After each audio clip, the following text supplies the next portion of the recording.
Okay, so this is part 2 of my segment on picks and shovels stocks. I'm going to look at 5 steps to identify picks and shovels stocks. So the picks and shovels approach to investing involves buying companies, for those that aren't aware, that provide the tools, services, and technologies needed to support a larger industry rather than investing directly in the major products or services businesses. Now, I'm going to again focus today on how to find picks and shovels approach. I got 5 steps that you can use today. Step 1, we're going to start by just identifying the trend. So what you got to do when you identify that trend is make sure the trend is economically significant and reasonably sustainable. For example, the pet rock was a popular trend in the 70s. Aaron still has one. It was literally a rock marketed as a pet. While its founder, Gary Dahl, got rich off the trend, it really was not large enough nor sustainable enough for our picks and shovels purposes today.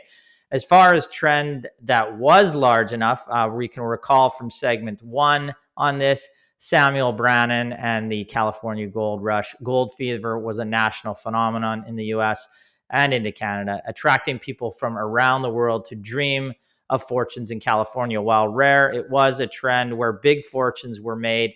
If there isn't enough money to be made in a trend or the golden carrot, then there won't be that much demand for supplies to keep that trend going. So the type of trends that we are looking at would include the internet, it's fairly large, AI, cybersecurity, electrification, blockchain, gold, and gold as a store of value. I think cybersecurity is so big, I put it twice on there, as you can see. Number 2 would be find the market leaders. Step number 2. Once you have found a significant market moving trend, you want to identify the market leaders in that segment. Take a look at investing websites such as TradingView. You can screen and search the trend itself or look into the subsectors to identify the largest players. For some trends, the players are well known. In the AI space, for example, most people can identify Microsoft and Alphabet. In other sectors, such as gold service stocks or cybersecurity, it may be less obvious. Now, number 3 or step 3 would be discover which products or services are essential to those businesses, essential to the market leaders. After identifying market leaders, focus on the products that they sell.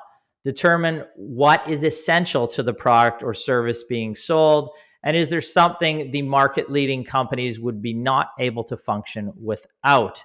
An example for Microsoft and Alphabet, AI data servers and high-end chips or GPUs would be essential for them. For gold producing companies that are trying to grow, they can't live without the drillers.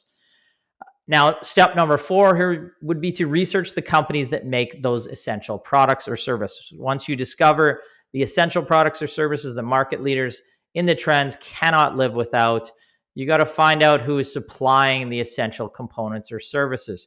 For AI, one of the key components, again, like we said, are GPUs or graphic processing units, which are powerful chips that accelerate graphics rendering and processing. If all the major competitors share the same supplier or suppliers of an essential component, you know that you have found a well-protected supplier. Another example here, if you foresee a boom in gold demand, drillers are essential to increasing existing and finding new deposits for these companies. Final step would be step number 5, screen your picks and shovel stocks for profitable growth. After identifying a group of essential components or service providers, it is critical to find the most profitable growth companies with strong financial metrics, including profitability, a good balance sheet, and strong margins relative to its peers. It is not good enough to just identify a supplier, for example, to a market leader. They have to be doing it profitably, or the investment makes little sense. I will finish this by saying in my article on picks and shovels investing on our website, www.keystocks.com, I identified an example stock that possesses a solid balance sheet growth and peer leading margins to serve as an excellent example there. And we talked about that company last week. All right, that's going to end my picks and shovels run, but I think we covered that to the largest extent that we could. And there's a form in that article, correct, where they can get our most recent update report on that specific company, Geodrill, which is a great example of a company that's servicing. You see a boom in the price of gold. You want our latest update on that company. We do not provide those often. Our clients pay for those, but this is an update that we have there to give you a sample of our research.